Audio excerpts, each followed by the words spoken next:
ముగించేది ఇంకొక 10 నిమిషాలు ఉన్నది. అందరికి ఒకటేసారి ఇయ్యలేము. రేపటిదాకా కార్యక్రమం ఉంది. కాకపోతే యజ్ఞం కాడ కూర్చున్న వాళ్ళ దగ్గర తీర్థం ఉంది. ఒక మగ్గు తెప్పించి అన్ని తీసుకొస్తే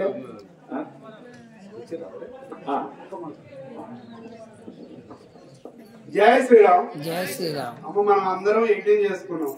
మనకు యజ్ఞ ఫలితం రావాలని అంటే ఏంటంటే మనకు యజ్ఞం చేయించిన ఆయన ఉన్నాడు. ఆ కర్మ మనం కొంతన్నా మన కర్మ వదలాలని అంటే ఏంటంటే మనం ఇప్పుడు మనకు జ్వరం వచ్చింది, మనం హాస్పిటల్ పోతాం, డాక్టర్ ఫీజు సమర్పించుకుంటామో లేదా? ఊకనే చూడడు కదా ఆయన, చూడడు కదా.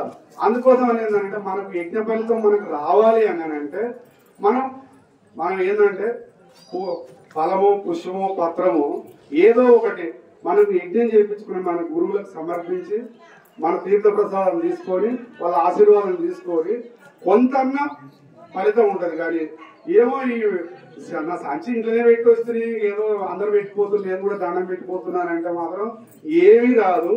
అందుకోసం ఏంటంటే మనం కూడా కొంచెం వచ్చిన గురువులకు కూడా ఏంటంటే ఏదన్నా సమర్పించుకుంటేనే మనకు ఫలితం ఉంటుంది.